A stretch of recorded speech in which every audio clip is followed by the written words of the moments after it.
إيمانك شيء قرا لغو قبو باين الرحمن كقول كيف ما سور مقايبه يقول كيف فردوسيه جنو قورسن وليغيه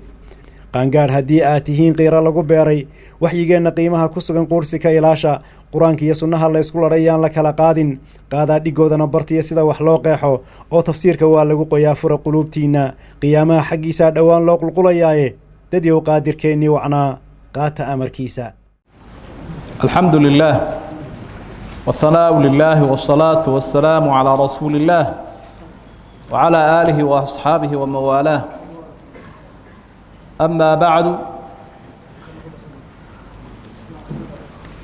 وحنكبل بين سورة الأعراف آيات اللحظة السديد قال الله تعالى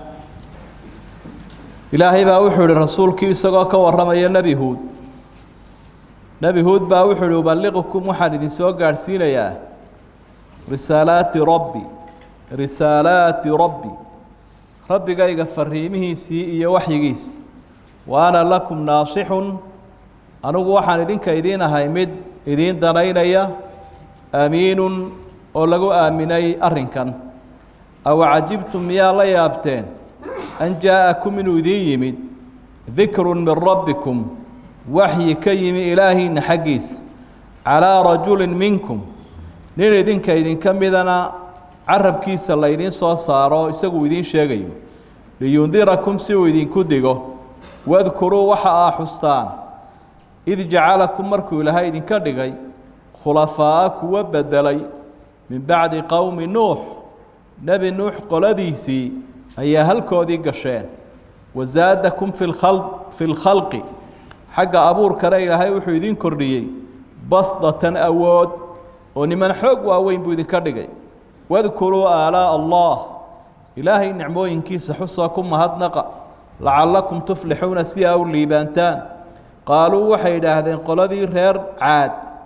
أجيتنا مياد نولت مدهودو لنعبد الله وحده إلهي إن كلي أن عابدنا بعد ما كلت مدمياه وإلهي كلبا ما أقولين والنذر ولبا أن كتجنه ما كان يعبد وحيا يعبد أيان آباؤنا آبياشيو فاتنا وحد نوكنتا بما تعيدنا عذاب كاد نقول عبسين يسو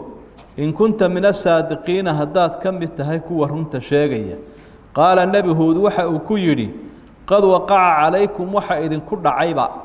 oo idinku rumoobo idinku dhici doona min rabbikum ilaahi naxagiisa rijsun cadaab wa ghadabuni ala allah atujadilunani ma waxay gula doodaysaan fi asmaa'in magacyo samaytumuha magacowdeen antum idinka iyo wa aabaa'ukum aabayaashin ilaahi alma jiraan waa magacyoon ma nazzala allah biha ilaahi ma soo dajinin caabudideeda من سلطان وحد دليله فانتظروا بل هذا السوق عذاب كعدستين إني أنا معكم أنيق أيد وهلينيا من المنتظرين كوا السوقيان كم يدهاي فأنجيناه ونبدباد إذا إلى هول نبي هود والذين معه إيا مؤمنين تي وهليني سيلا سعوتي برحمة منا نحريس حق يجا كاها تيبان كبدباد إذا إلى هول وقطعنا وحن قويني دابر الذين كذبوا بآياتنا دابر الذين كوي كيو دنبيي أيانو عربترني الذين كواسو كذبوا بآياتنا آياتها يجب كوي بيني كيو دنبيي با قول لقردك لما كلا الريبين وما كانوا ما يهين مؤمنين كوي إلهي الرميين ما يهين ساسا ربي وقور ربي سبحانه وتعالى قصص كاس نبيده قصصك وحيابها فايدooyinka ah ku jira horay inuu soo xusnayo qaar kamida baan soo qaadanay ilaa 7 arimood waxa sideedaado faa'iidooyinka qisooyinka quraanku uu sheegay kamida bayaanu fadlihi bimathubati almu'minin ilaahi subhanahu wa ta'ala dheeraadka iyo abaalmarinta uu siinaya awliyadiis ayuu rabbi ku cadeynaya oo hadayna hore u soo xusnay cadawga sidoo ilaahay u abaalmariyeen cadeeyaan qisooyinku awliyadiisa oo dadka alla yaqaanka ee ilaahay waa shahaadanaya sida wanaagsan ilaahay waa waaliyana waynu arkaynaa illa ala luudin najaynaahum bisaxari nicmatan min cindina kadalika najzi man shakar la qabsada oo dadka ilaahay u mahadnaqo oo dhan sidaa aan kuwan u badbaadinayuun baan u badbaadin doonaaba ilaahay qisooyinkan waxyaabaha faa'iidooyinka ku jira waxa ka mid ah tasliyatu nabiy sallallahu alayhi wa sallam amma asaabahu min almukaththibiin nabi maxamed iyo qof kasta oo daaciya oo khayrka dadka ugu yeedhaya dhibka soo gaaraya waxyaabo ka dhaqdhaqaya oo ka dajinaya oo ka qaboojinaya weeye qisooyinkani oo wuxuu marka uu yahay wax ugubahoo cusub iyo wax curadahoo hore loo soo arki jiray wuu kala duwan yahay waxani wax hore u soo jiray marka uu yahay dee wixiisiibaa lagu maareeyaa wixiisiibaa lagu maaraynaya marka nebigu wuxuu odhanayaa wallaahi walaalihii kaa horreeyeyba waxanaa soo gaadhee adna waddadoodii unbaad haysaaye dee siday u samreen u sabir wain yukadibuuka faqad kadaba aladiina min qablihim jaaءathum rusuluhum hadday ku beeniyeen dee rusushii horeba waa la beeniyey oo adiguna halkii unbaad ka haysaaye dee sabir waxaa tobnaadoo faa'iidooyinka ka mid a targiibu lmu'miniina fi liimaan biاthabaati calayhi walisdiyaadi minhu dadka alla yaqaanka ah iimaanka lagu haysto inaanay ka noqon ee ay ku adkaadaan weliba kororsadaan ila qofba qofku ka iimaan weyn yahay ayuu ka imtixaan badan yahay buu rasuulku sala allahu calayhi wasalam fastajabnaa lahu wanajaynaahu min algami wakadalika nunji lmu'miniin qof kastoo mu'minaba badbaadadaasu leeyahy waxaa koob iyo tobnaadoo faa'iidooyinka qisooyinka qur-aanku uu sheegaya ka mid a taxdiiru lkaafiriin min alistihzaa'i min alistimraari fii kufrihim gaalada ilaahay uu leeyahy ka jooga waxaa waa la eeday ummadahaasa hortiin ku halaagsamay ka daaya intaydaan eedin oo aydaan ha dhowto murugo iyo calaancal ku dambaynin fursadda ka faa'iidaysto ka toobadkeena awalam yasiiruu fi lardi fayanduruu kayfa kaana caaqibatu aladiina min qablihim maxay kuwii hore cidhibtoodii eegi waaye iyo dhulkii laga halaagay waxaa labiyo tobnaadoo qisaska faa'iidooyinkooda ka mid ah ihbaatu risaalati الnabiy salى اllahu calayhi wasalam waxay qisooyinku caddeeyaan shaahid iyo markhaatina ka yihiin fariinta loo soo dhibay nebi maxamed iyo inuu yahay mursalun min rabbi ilaahaysa xaggiisa mid laga soo diray tilka min anbaa'i اlgaybi nuuxiiha ilayk maa kunta taclamuha anta walaa qowmuka min qabli haada adiga iyo qoladaadu midna qur-aankan hore umay aqoonine anaa ku baray baa ilaah marka ogow waxa weeyaan arrintaasina waxay markhaati ka tahay risaaladda nebiga sidanuu taariikhi ummadii hore iyo tafsiilkan u saaray wuu cadcadeeyey marka arrintani waa arrin caddaynaysa inuu nebi maxamed calayhi salaatu wasalaam rasuulka ilaahaya nebigan isaga ahi aayaadka markaynu u noqonno mustafaadaadka ka nimaadno ama fawaa'idka qisaska oo dee inagu soo noqnoqonaya suuradda badankeeda waa qisas baynu faa'iidooyinka ku jira markaynu soo dhaafno intaa waxa uu la hadlay nebigani qoladiisii markay ku gacan saydheen wuxuu yidhi war anugu waxaan idinku imid inaan fariintanna idin gaadhsiiyo idinla taliyo arrinkanna mid lagu aaminay baana waxaase la yaaba rasuul idinka midoo waxyigii idin keenay inaad ka soo hor jeesateen oo ka qaadan la'dihiin taasi wax lala yaabo weeye sida loola yaabayaana waxa weeye dee ninkani waaba idinka mid shisheeye maaha qofkuna markuu kaa mid yahay sida badan ama asalku waxa weeye wax wanaag ku ah inuu wado markaa qof idinku soo duulay dad kale ana maahee waa nin idinka idinka mid ah waa calaa rajulin minkum waxaan la socdaa markaa inaan idiin digo ilaahay nicmooyinku idin siiye xusuusta nicmadaasi way fara badan tahay nicmadaasi waa inuu idinka dhigay kuwa khulafaa min bacdi qowmi nuux qaar buu halaago halkoodiibuu ayuu idin keenay idinkana wuu idin imtixaanaya marka khaliifku waxa weeyaan qarnigii hore qarniga bedela awoodna wuu idin siiyey fi lkhalqi basda niman waaweyn baa ahaana qur-aankuna waa caddeeyey qisaskuna waxay ka warramaan wax badan oo la yaab leh oo awoodahooda ka mid ah oo ummadahaasi meelaha ay dhiseen iyo habka ay wax u dhisi jireen markaad eegta dee wax la yaab badan weeye dhagaxaanta qaarkood oo aad odhanayso talo ma wiish baa mise cagaf baa qaaday oo 20 tan iyo 10 tan iyo dhagax noqonaya oo meel lagu dhisay baad arkaysa taasi waxay ka turjumaysaa ummaddan inay jir ahaan u awood badnaayeen iyaguna way ku soo boodeen oo waxay dhahan maanta arrin intuu batay ma waxaad la timi ilaahay keligii ha la caabudo war ma intood socotay baad leedahay keligii ilaahay ha la caabudo oo imika waxaad leedahay ilaah keliya idinku filan ajacala alaalihata ilaahan waaxida wasay quraysh yidhaahdeen war ilaahyaal fara badan baa loo baahan yahay oo gobolladu inay ilaahyaal kala yeeshaan qabaa'ilkuna ilaahyaal kala yeeshaan oo ilaah keliya tan kuma fille maxaad warkan iska daabayna waxa labaadood la timid inaanu dhaqankayagii ka tagno labadaaba waanu diidnay ilaah keliyana diidnay caadadiinnii ka tagana diidnaye cadaabkaaga iska keen bayna taasay markaa canaadkaasay ku jawaabeen isaguna siduu ilaahay u sheegay buu u dhiibayo waxa uu qad waqaca calaykum rijsun min rabbikum ghadab cadaab iyo cadhaa laydinku dhacday hadda weli may dhicin ogow waa kan dee la hadlaya laakiin cabara almaadi litaxaquqi wuquuci alcadaab ficilkan maadi wuxuu u sheegayaa cadaabka dhici doona siduu ugu kalsoon yahay waa wax dhacay oo kale idaa waqacat alwaaqica taasi waaba idaabaa ku jirta waa mustaqbal ataa amru llah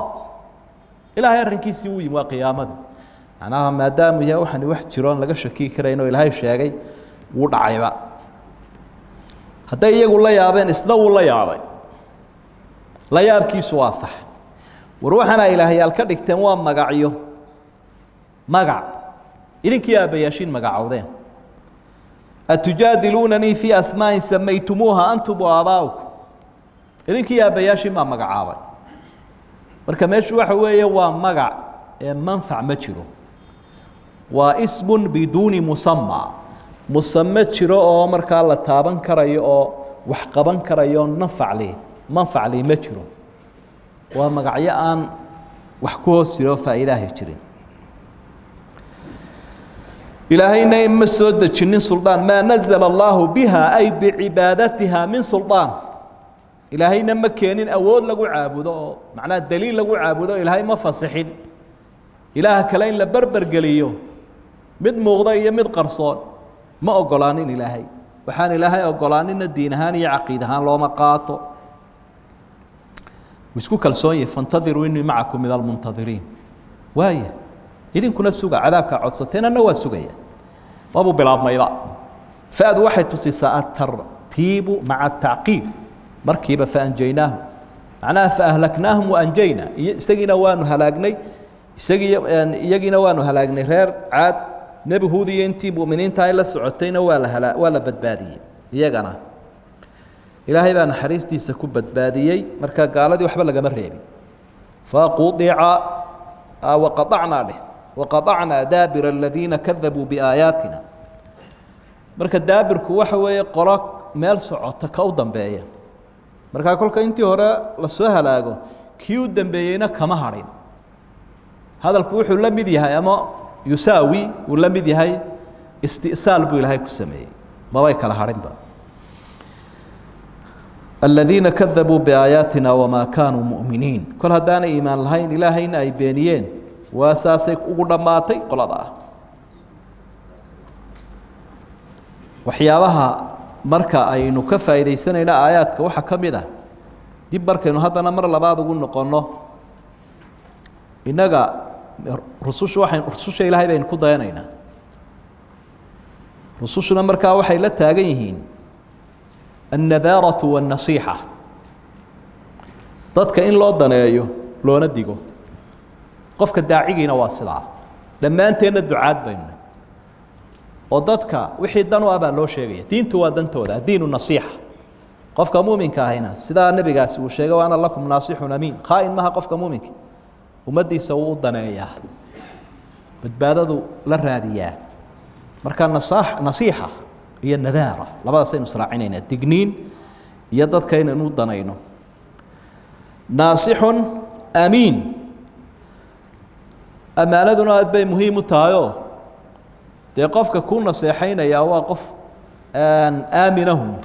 waayo kii kale ee ku khiyaameeyey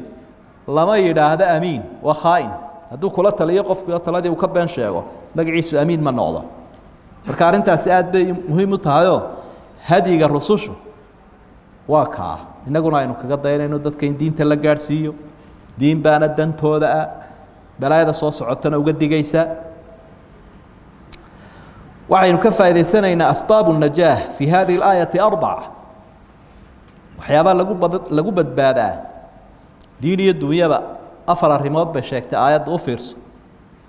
midi waa diin an jaa'akum rajulun min rabbikum an jaa'akum dikrun min rabbikum dikrigaasi waa waxyi waa diintii iyo rasuulkii oo sida calaa rajulin minkum markaa diintii iyo rasuulkii inaad diin heshaa waa muhiim waxa labaadoo dadku ay ku badbaadi karaan ilaahay baa badbaadada haya diintaas marka ay helaan dalkoodii ay maamulayaan u fiirso id jacalakum khulafaa'a min bacdi nuux khaliif waa iyo waa hogaaminta qofka ah dalkuu joogo dadkiisa qofka hogaaminaya wey oo khaliif uu yahayoo ummaddii hore u ka farcan yahay oo uu bedelay insaankuna sidiisaba waa khaliifatullaahi fi lard ilaahay baa dhulka hawshiisa ku aaminay marka inaad dalkaagii joogto oo dadkaagii maamulayso oo diintaadii ku maamulayso intaa waxa soo raacay afraad waxa weeye imkaaniyaadkii iyo awooddu ilaahay ku siiyey inaad ka faa'iidaysato awoodda jidhka iyo awoodda maadiga ah midda dhaqaale midda xirfadeed midda qalab midda cudud inaad ka faa'iidaysato oonad noqonin caalatan cala alaakhariin dadka kale dee qof culays ku ah waa saa dee muslimkii imika way dawarsanayaan faylun bay sitaanoo gacmuhun bay gaal hoos haystaa maya